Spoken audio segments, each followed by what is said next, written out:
Okay, welcome back to Brevard Beat. Let's talk Halloween. If your whole mission is like total candy optimization, Uh, if you are aiming for that massive sugar haul, the biggest possible, without wasting precious walking time, right. then you've landed in exactly the right place. We're doing the work for you. We are. Today, we're basically cracking open the confidential files, Mm-hmm. giving away the secrets. Yeah. We managed to get our hands on some really sought-after intel excerpts from the Brevard County trick-or-treating hotspots list, shared through Brevard Beat, of course. Okay. And this isn't just, random neighborhood gossip. This is basically community intelligence pointing to the streets, the subdivisions, that really guarantee a high volume of candy. High volume. That's what we like to hear. So this isn't just a list of street names then. No, it's more like a strategy guide. We've dug into why these places work so well, the layout, the Yeah. community vibe, and we're going to lay out the absolute top 5 spots for you. Maximum candy acquisition. That's the goal. So where do we start? What's number one? Okay, number 1, the reigning champ seems to be in Viera, specifically Bay Hill. It's near Viera Boulevard and Star Rush Drive. Bay Hill. Okay, why Bay Hill? What's the proof? Well, the proof is pretty strong. It's the social evidence. We're seeing locals, like on forums, actively inviting people, posting things like, hey, Bay Hill and Viera always gets tons of kids. Please come join us. Wow, okay, so they're organized. They want the crowds. Exactly. When a neighborhood coordinates like that, you know they're prepping for serious volume. But hang on, if everyone knows about it and they're inviting people, doesn't that mean traffic Armageddon? Logistics nightmare. Yeah, you hit it right there. The popularity creates the biggest headache, traffic. Trying to drive into Bay Hill and find parking? Forget it. You waste all your prime candy time. So what's the secret? The insider tip. The intel is really clear on this. You absolutely have to park outside the main neighborhood, find what they call a feeder street, one of the roads leading into Bay Hill, leave the car there, and walk in. Ah, okay. So sacrifice a little convenience on the way in for speed once you're actually in the candy zone. Precisely. You accept the traffic reality, plan around it, and optimize for foot speed where it counts. Bay Hill proves that high participation can outweigh that initial parking hassle. Okay, Bay Hill high participation, park and walk strategy. Got it. What's next on this secret list? All right, number 2 is interesting because it seems almost engineered for trick-or-treating. Hammock Point. Hammock Point. Where's that? It's off Pineda Street, kind of Ooh. Auburn Palm Bay area. Yeah. And the source is rated as great specifically because of the design, the flow. The flow. How does architecture make for good trick-or-treating? Well, think about it. Sidewalks on both sides of the street. That's huge for moving lots of people smoothly. Plus, speed bumps, so traffic has to go slow. Safer for everyone. Okay, sidewalks, slow traffic. That's good. But the real key, according to the sources, is the lot size, density. Right, density. Less walking between houses. Exactly. The lots are described as quarter-acre lots. So the houses are pretty close together. You're not walking ages between doors like in some neighborhoods. Hammock Point maximizes your candy per hour walking rate, minimizes those, dead zones. Okay, but wait. If houses are close, flow is good. Doesn't that just mean longer lines at the doors? Is the walk time saved just spent waiting? That's a fair question. It seems like the sheer number of houses giving out candy, combined with that good flow, kind of mitigates the risk of huge bottlenecks at individual doors. People keep moving, So the system works. apparently. The insider tip for Hammock Point: stick to the smaller interior streets within the subdivision.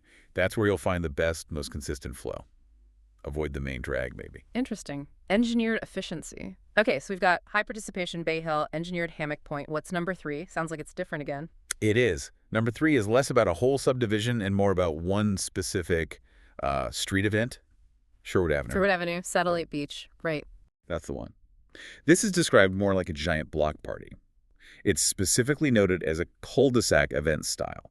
News reports actually called it one big party on a street that ends in a cul-de-sac. A cul-de-sac party. That Yeah. sounds intense. But probably means guaranteed candy, right? If the whole street's in on it. Absolutely. That's the draw.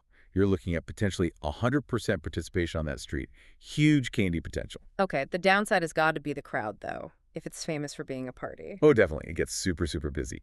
So the strategy here is all about timing. You have to beat the peak. How early are we talking? The recommendation is to aim for maybe 5:30 p.m., 6:00 p.m. at the latest. Get in there, get the initial wave of candy before the main crush hits around 6.3 or 7.0 when it might just become too packed to move efficiently. So Bay Hill needs a parking plan. Hammock Point needs a flow plan. Sherwood needs a timing plan. Got it. What about a reliable fallback? Like if Vieira just sounds too crazy. Good thinking. You always need a solid backup. That brings us to number 4, Stratford Point. Stratford Point at West Melbourne. Yep, West Melbourne. This one stands out for just being consistently good, reliable, high participation. What makes you say that? Well, we saw comments in the source material like usually gets pretty busy and the majority of houses are giving out candy. Majority of houses, that's the key phrase, isn't it? Minimizes wasted walking past dark houses. Exactly. So Stratford Point is kind of your solid, dependable option. If maybe the places further east seem quieter than expected, or if Bay Hill traffic reports look bad, you pivot west to Stratford Point for a likely good haul. Good balance. Okay, that's 4. What's the final spot on the optimized list? Number 5 is a real hyper-local find. Sandy Pine Circle. Sandy Pine Circle, Palm Bay, near Turkey Creek. That's the one. It's not a huge subdivision. It's specifically that circle. Yeah. And the source for this one is great. It's direct from a Reddit user. Oh, yeah. Yeah, someone posted, the neighborhood by Turkey Creek. It's called Sandy Pines. Used to live in there. That kind of firsthand, I live there, it's good, recommendation feels really authentic. True insider knowledge, not just based on rumors. Right. And the potential bonus here, depending on where you live in Palm Bay, this one might actually be walkable. Eliminating the parking problem entirely. Exactly. If you can walk there, your efficiency just shot way up. No parking stress at all. Okay, fantastic. So, Bay Hill, Hammock Point, Sherwood, Stratford Point, Sandy Pines. That's the strategic hit list. But knowing where is only part of the plan, right? Logistics matter. Oh, absolutely. The pre-flight checklist, as you called it earlier, super important. Let's run through it. First, the date. Any confusion there? Zero confusion allowed. The sources are crystal clear. Brevard County trick-or-treating is October 31st, period. Doesn't matter if it's a Tuesday, a Saturday, whatever, it's the 31st. No shifting. Got it. October 31st. Now, timing. We talked about Sherwood needing an early start, but what about generally? Is there an optimal window countywide? Yes, there seems to be a definite sweet window. You want to arrive at your chosen spot around 5:30 p.m., maybe 6:00 p.m. Why that specific window? That's when things really kick off. You catch the homeowners when they're fresh, enthusiastic, bowls are full, wait too late, past maybe 7:0 or 7:30, and you risk hitting houses that are getting dark, or worse, running low on candy. Right. The dreaded empty bowl after a long walk. Avoid that. Avoid it at all costs. Arrive on time, 5:30 to 6:00 p.m. Okay, date, time, gear. Seems obvious, but maybe it's not. It's crucial for an optimized haul. Number 1, comfy shoes. You're covering ground, especially in efficient spots like Hammock Point. Blisters are not optimal. Definitely not. Good shoes.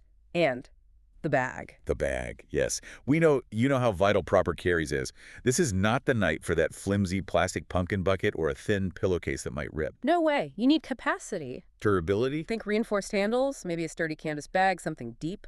You're planning for success, plan your storage. Solid advice. Shoes, bag, anything else on logistics? Just the crucial reminder about etiquette. These hotspots work because people are generous, but also because attendees are respectful. Meaning, stick to the sidewalks or the edge of the road.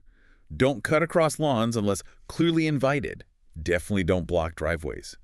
And, basic manners. Say thank you. Say thank you. These homeowners are spending money and time to make this happen. A little thank you goes a long way. Keep it orderly, keep it polite. Makes sense. Keep the system working smoothly for everyone. Exactly. Okay, so let's recap. We've analyzed the intelligence from Brevard Beat. Success isn't just luck. It's about finding that sweet spot of high participation, smart neighborhood design density, and nailing the timing. Right. And you, the listener, now have that secret list. The inside track on the top 5 most generous, best-designed trick-or-treating zones in Brevard County for maximum optimization. You've got the blueprint. And maybe one final thought to leave you with, something to ponder while you're sorting your haul. Ooh. We talked about Sherwood Avenue, the cul-de-sac party.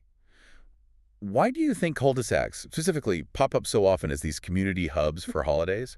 What is it about that closed-off street structure? Encourages people to gather, maybe? Less through traffic. Maybe. What does that physical structure reveal about community spirit, about shared effort? It's an interesting little connection between, urban planning and how people celebrate together. Something to think about. Definitely something to chew on. Great point. All right, that wraps up our look at optimizing your trick-or-treating strategy using the fantastic sources curated by Brevard Beat. Good luck out there. Hope you get all the best candy. Thanks for tuning in.